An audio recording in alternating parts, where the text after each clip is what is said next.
आज के इस वीडियो में हम बात करेंगे कि गरीब आखिर और गरीब क्यों होते जा रहे हैं और अमीर क्यों होते जा रहे हैं। ये खाई दिन ब दिन बढ़ती ही क्यों जा रही है।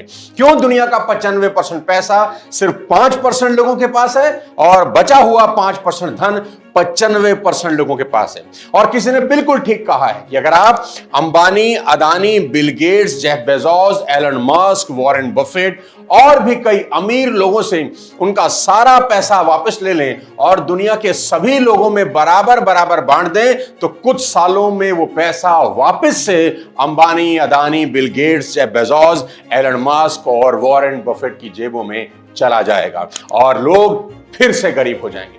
इस अजीब सी अनसुलझी पहेली को आज के इस वीडियो में आपको समझाऊंगा और वीडियो के आखिर में मिस्टर मुकेश अंबानी की बेटी की शादी से आप वो क्या सीख सकते हैं जो 100 किताबें भी आपको नहीं सिखा पाएंगी। इसलिए आखिरी तक इस वीडियो को जरूर देखिए और अगर आप नए हैं तो चैनल को सब्सक्राइब कर दीजिए और बेल आइकन दबा दीजिए। 2 सवालों से शुरू करते हैं। पहला सवाल, सोचिए क्या वजह होगी कि 6500 करोड़ के मालिक शाहरुख खान ने अभी तक अपना कोई पर्सनल प्लेन नहीं खरीदा, जबकि 400 करोड़ का जेट प्लेन वो आराम से खरीद सकते हैं, उनके लिए कोई बड़ी बात नहीं है। दूसरा सवाल, आखिर क्या कारण था कि तेल की खोज के बाद जहां दुबई और सऊदी जैसे देश आज अमीर कंट्रीज में गिने जाते हैं, वहीं उसी तेल की खोज के बावजूद वेनेजुएला नाम का वो देश बर्बादी के मुकाम पर खड़ा है। इन दोनों सवालों का जवाब छिपा है अमीरी के 5 रूल्स में, जिससे दुनिया का हर अमीर इंसान, चाहे अंबानी हो, चाहे जुकरबर्ग या रतन टाटा, सब कानून की तरह फॉलो करते हैं, जिन्हें अपनाकर अमीर और अमीर हो गए और जिन्हें अनदेखा कर कर गरीब बर्बाद हो रहे हैं। तो अमीरों का पहला रूल है, अमीर बनिए मत, अमीर रहिए भी। बहुत लोग अमीर होने के बाद फिर से गरीबी की गर्त में चले जाते हैं। जानते हैं क्यों? क्योंकि उनके पास टपनी नहीं होती, कोई बैकअप प्लान नहीं होता। साथियों, कार में 4 नए टायर होने के बावजूद भी कंपनी एक एक्स्ट्रा टायर देती है कि अगर कार बीच रास्ते में पंक्चर हो जाए तो आपके पास एक बैकअप प्लान जरूर होना चाहिए, कोई सेफ्टी सपोर्ट होनी ही चाहिए ताकि अचानक आई मुसीबत का आप सामना कर सकें, नहीं तो बीच रास्ते मुश्किल में पड़ सकते हैं। इसको दूसरे तरीके से भी समझाता हूं। जिस टाइटैनिक को कभी ना डूबने वाला जहाज बोला जाता था, क्या हुआ उसके साथ? जब वो एक आइसबर्ग से टकराया तो उसमें पानी भरने लगा, तो लोगों को उसमें से बाहर निकलने के लिए सेफ्टी बोट्स की जरूरत थी। और हैरान करने वाली बात यह थी कि टाइटैनिक में उतनी सेफ्टी बोट्स ही नहीं थी, क्योंकि जिस कंपनी ने टाइटैनिक को बनाया उनको ओवर कॉन्फिडेंस था, उनको लगता था कि यह जहाज कभी डूबेगा ही नहीं, और इसी लापरवाही से 1500 लोग मारे गए। यहां भी कोई बैकअप प्लान उनके पास नहीं था। Ladies and gentleman, this world is full of uncertainty and unpredictability. कुछ भी कभी भी हो सकता है। पोम्पोई, इटली का अपने समय का सबसे समृद्ध और खुशहाल शहर, वहां रहने वाले लोगों को अंदाजा भी नहीं था कि उनके शहर से मात्र 24 किलोमीटर पर एक ज्वालामुखी धधक रही थी। एक दिन जब वो फट गई तो उसकी वजह से पूरा शहर और वहां के लोग एक झटके में राख हो गए। वहां के सभी लोग इग्नोरेंस मोड में जी रहे थे कि 24 किलोमीटर बहुत दूर है, कुछ नहीं होगा, और एक दिन सब साफ हो गया। ऐसे में 2001 में 11 सितंबर को वर्ल्ड ट्रेड सेंटर की बिल्डिंग में बैठे और काम कर रहे लोगों ने कभी सपने में नहीं सोचा था कि ये इस बिल्डिंग में काम करने का उनका आखिरी दिन होगा। मैं आपको ये सब बातें क्यों बता रहा हूं? इसलिए क्योंकि मैं समझाना चाहता हूं कि अमीर सिर्फ बनिए मत, अमीर रहिए भी। दरअसल मैं आपको समझाना चाहता हूं कि जिंदगी में कभी भी कुछ भी हो सकता है, इसलिए आपके बुरे वक्त के लिए एक बैकअप प्लान जरूर होना चाहिए। बहुत लोग इग्नोरेंस की जिंदगी जीते हैं कि कुछ नहीं होगा, कुछ नहीं होगा। देखिए, होने को कोई नहीं टाल सकता, लेकिन बैकअप प्लान जरूर बना सकते हैं। इसलिए मैं बार बार कहता हूं, इंश्योरेंस सभी को लेनी चाहिए, और वो भी ऑथेंटिक और सबसे बढ़िया टर्म इंश्योरेंस, ताकि आपके जाने के बाद आपके अपनों का कल भविष्य सुरक्षित रहे, आपके बच्चों की पढ़ाई बिल्कुल डिस्टर्ब ना हो, आपके अपनों पर पैसे से जुड़ा कोई बोझ ना रहे। कोई भी पैसा व्यक्ति को नहीं लौटा सकता, लेकिन परिवार को जीवन जीने का हौसला जरूर दे सकता है। इसके लिए मैं हमेशा रिकमेंड करता हूं टर्म इंश्योरेंस। इसका लिंक मैंने अपने डिस्क्रिप्शन में दे दिया है। यहां आपको मिलेगा 2 करोड़ का टर्म, सिर्फ 600 से 700 रुपए के महीने के प्रीमियम पर। यहां आपको मिलेंगे 50 से भी ज्यादा कंपनियों के प्लान, जिन्हें कंपेयर करके आज ही आप अपने लिए बेस्ट टर्म इंश्योरेंस प्लान कर सकते हैं। वेबसाइट का लिंक डिस्क्रिप्शन में दे रहा हूं, तो आज ही ये वेबसाइट विजिट करें और अपने आने वाले कल को फाइनेंशियली सिक्योर करें। अगला बेहद इंपॉर्टेंट रूल है, जो खरीद सकते हो वो मत खरीदो, जो अफोर्ड कर सकते हो वो खरीदो।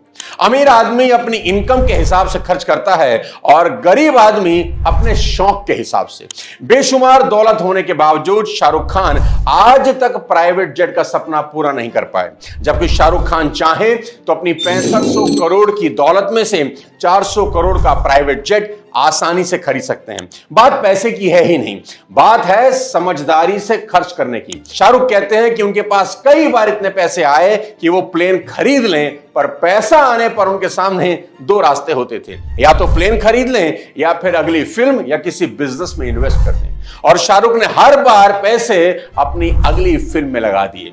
दूसरी तरफ जब किसी मिडिल क्लास लड़के की 30,000 की नौकरी लगती है ना, तो वो 20,000 की डाउन पेमेंट देकर 6,000 की EMI पर लेटेस्ट आईफोन खरीद लेता है। किसी गरीब की और अमीर की सोच में सबसे बड़ा फर्क यही है। शाहरुख को पता है कि उसके पास प्लेन खरीदने के पैसे तो हैं, पर शायद अफोर्ड करने के नहीं, इसलिए वो 10 करोड़ की रोल्स रॉयस तो खरीदते हैं, पर 400 करोड़ का प्लेन नहीं। गरीब ये नहीं देखता कि वो क्या अफोर्ड कर सकता है, वो बस ये देखता है कि वो क्या खरीद सकता है। शाहरुख अपनी दौलत के 6.5% की कीमत के प्लेन को अपनी औकात से बाहर मानते हैं, इसीलिए अमीर हैं। और जो लोग 12 लाख की साल की कमाई से 25 लाख की गाड़ी खरीदने जा रहे हैं, वे गरीबी को खुद इनवाइट कर रहे हैं। इसलिए कुछ भी खरीदते वक्त ये मत सोचिए क्या मैं इसे खरीद सकता हूं, ये पूछिए क्या मैं इसे अफोर्ड कर सकता हूं। याद रखिए, हाथी खरीदना बड़ी बात नहीं है, हाथी पालना बड़ी बात है। और मेरा यह पक्का विश्वास है कि जो चीज आप खरीद सकते हैं, ये बिल्कुल जरूरी नहीं कि उसे खरीद ही लेना चाहिए। अमीर होने का अगला रूल है सेविंग। बड़े बुजुर्ग हमेशा कहा करते थे कि money save is money earn. 1920 में वेनेजुएला नाम के एक देश में तेल की खोज हुई। साल 1960 आते आते ये देश बेहद अमीर हो गया, इतना अमीर कि वहां पर जरूरत के सामान प्रोडक्शन कॉस्ट से भी सस्ते मिलते थे, क्योंकि सरकार हर सामान पर सब्सिडी देती थी। फिर 1980 के बाद कई कारणों से तेल से कमाई कम हुई, तो सरकार ने लोन ले लिया। जब सरकार लोन की किस्तें नहीं भर पाई तो कर्ज बढ़ता गया, और हालत ये हो गए कि वेनेजुएला की करेंसी गिरते गिरते इतनी गिर गई कि आपकी जेब में रखा एक भारतीय रुपया आज वेनेजुएला के 4.5 लाख बोलीवर के बराबर है। 40 साल पहले जो देश अमीर था, आज दूसरे देशों की भीख का मोहताज हो गया। दूसरी तरफ साल 1969 में एक और देश में तेल की खोज हुई, नॉर्वे। पर नॉर्वे आज दुनिया के सबसे खुशहाल और अमीर देशों में गिना जाता है, जिसकी GDP आज UAE और अमेरिका से भी बेटर है। और यह सब कुछ उसी तेल की कमाई से है, जिस तेल के होने पर आज वेनेजुएला तबाह है। तो सवाल यहां यह उठता है कि ऐसा क्या किया नॉर्वे ने जो वेनेजुएला ने नहीं किया। इसका सीधा सा जवाब है दोस्त, बचत। तेल मिलने के कुछ ही सालों के बाद नॉर्वे की सरकार को समझ आ गया कि तेल के पैसे आज नहीं तो कल खत्म हो ही जाएंगे, तो उन्होंने अपनी तेल की कमाई का एक बड़ा हिस्सा बचाना शुरू किया और अपने बचत को फंड में जमा करने लगे। फंड का नाम रखा गया नॉर्वे सोवेरियन फंड, और फिर उसी फंड से इन्वेस्टमेंट की गई। और इसी फंड ने नॉर्वे को इतना मजबूत कर दिया कि जब 2008 में दुनिया मंदी से जूझ रही थी, नॉर्वे को कोई फर्क नहीं पड़ा। यहां ध्यान देने वाली बात यह भी है कि सिर्फ सेविंग करके आप अमीर नहीं बनते, बल्कि उसको सही जगह इन्वेस्ट करना भी जरूरी है। कहते हैं ना, पैसा ही पैसे को खींचता है, पर जिस तरह चुंबक को डब्बे में बंद करके उसकी शक्ति खत्म हो जाती है, उसी तरह पैसे को लॉकर में रखने से पैसे की खींचने की ताकत खत्म हो जाती है। नॉर्वे ने क्या किया? नॉर्वे ने अपने फंड के $300 मिलियन 72 देशों की लगभग 9,000 कंपनियां जैसे एप्पल, नेस्ले, माइक्रोसॉफ्ट, सैमसंग में इन्वेस्ट कर दिए। फिर धीरे धीरे बढ़ते आज इस फंड की वैल्यू $1.3 ट्रिलियन है, जबकि पाकिस्तान की GDP सिर्फ 307 बिलियन है। इसी तरह आपको अमीर बनने के लिए पहले खर्च पर कंट्रोल, फिर बचत, फिर इन्वेस्ट करना सीखना होगा। अमीरी का अगला लेकिन बेहद इंपॉर्टेंट रूल, मौका पर चौका लगाना सीखना होगा। अगर आपको फुल टॉस मिले तो छक्का मारना आना ही चाहिए। जैसे जो लोग रियल एस्टेट की नॉलेज रखते हैं, उन्हें पहले से अंदाजा था कि अयोध्या में राम मंदिर बनते ही जमीन का रेट 1,000 रुपए गज से बढ़कर 20,000 रुपए गज हो सकता है। इसलिए इस नॉलेज की वजह से उन्होंने जमीन में तब इन्वेस्ट किया जब कीमतें कम थी और आज अच्छा खासा पैसा कमा लिया। मौके का फायदा कैसे उठाते हैं, इसके लिए आपको 1963 में 1963 में लेकर चलता हूं। एक बैंक उस वक्त कंपनियों को उनके गोदाम में रखे माल पर लोन देता था। बैंक का नाम था अमेरिकन एक्सप्रेस। बैंक से एक कंपनी ने यह कहकर लोन लिया कि हमारे पास 160 मिलियन का ऑयल है। बैंक वालों ने जाकर गोदाम चेक किया तो तेल के बैरल से भरा हुआ था। लोन पास हो गया, पर बाद में पता चला कि उन सारे बैरल्स में तेल नहीं, पानी था। खबर लीक हो गई कि अमेरिका के बैंक के साथ किसी ने ठगी की है। बैंक के शेयर एक झटके में आधे हो गए। हर आदमी अपना पैसा वापस निकाल रहा था, पर एक इंसान ने उसी स्कैंडल के दौरान उसी बैंक में $20 मिलियन इन्वेस्ट कर दिए। सबने सोचा बेवकूफ होगा, पर उस आदमी ने ऊपर से लेकर नीचे तक रिसर्च करके पता किया कि इस ठगी से बैंक की रेपुटेशन को चोट तो पहुंची है, पर इस बैंक का बिजनेस मॉडल एकदम टॉप क्लास है और आज नहीं तो कल वापस बड़ा होगा ही। इस आदमी का नाम था वॉरेन बफेट और आज वो उस बैंक के 20% से ज्यादा स्टेक ओन करते हैं, जिनकी वैल्यू 2023 के डेटा के मुताबिक $26.1 बिलियन है। 1963 में वॉरेन बफेट से भी ज्यादा पैसे कई इन्वेस्टर के पास थे, पर वॉरेन को मौके पर चौका मारना आता था और यही वजह है कि अमेरिकन एक्सप्रेस आज उनके पोर्टफोलियो की सबसे बड़ी कंपनी। अब चलते हैं अमीरों के सबसे आखिरी रूल की तरफ, देखा देखी से बचें। सबसे लाइव एग्जांपल आपको यहां देता हूं। अपने मुकेश अंबानी साहब के बेटे की टेस्ट मैच जितनी लंबी शादी अभी खत्म हुई है और अंबानी साहब के छोटे बेटे अनंत की चकाचौंध भरी हाई प्रोफाइल शादी देखकर कई लोगों के अंदर भी अंबानी बनने की इच्छा जाग गई होगी। कई लोगों ने तो इस शादी की सगाई से लेकर विदाई तक सिर्फ इसलिए देखी होगी ताकि जान सकें कि अंबानी की शादियां कैसे होती हैं, ताकि अपनी शादी में भी कुछ इसी तरह से मिलता जुलता कर सकें। कुछ लोगों ने तो पक्का इरादा कर लिया होगा कि हमारी शादी में भी अंबानी ही की तरह ढेर सारे फंक्शंस होंगे, ढेर सारे मेहमान आएंगे। रिहाना और जस्टिन बीबर ना सही, इसी तरह के मिलते जुलते परफॉर्मेंस तो मैं भी पापा को बोलकर करवाऊंगा ही।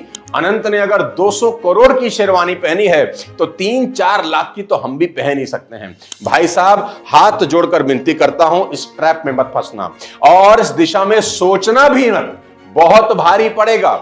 मोटा भाई ने अगर 5,000 करोड़ खर्च किए भी है ना, तो उनकी नेटवर्थ का 1% भी ये नहीं है। आप बराबरी करने निकलेंगे तो लोन लेने की नौबत आ जाएगी। ऐसा ना हो बाद में किस्तें भरने के लिए शादी की शेरवानी को ही भाड़े पर देना पड़ जाए। और वो मुकेश अंबानी है भाई साहब, सांस भी लेते हैं तो उनकी दौलत बढ़ जाती है। और कौन जानता है कि बेटी ईशा की शादी में मात्र 700 करोड़ खर्च करने वाले मुकेश अंबानी ने सीधा 5,000 करोड़ क्या सोचकर खर्च किए होंगे।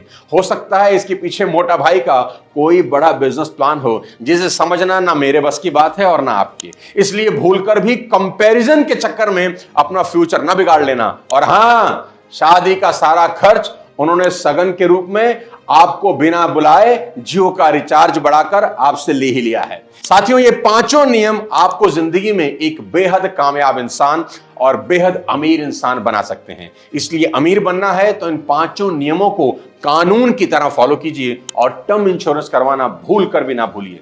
पढ़ते रहिए, सीखते रहिए, स्वस्थ रहिए। वीडियो पसंद आया हो तो लाइक और शेयर कर दीजिए और कौन सा टिप पांचों में सबसे अच्छा लगा कमेंट बॉक्स में जरूर बताइए। अगले किसी और शानदार वीडियो के साथ फिर आपसे मुलाकात करूंगा। तब तक स्वास्थ्य का ध्यान रहिए, खूब पैसा कमाइए।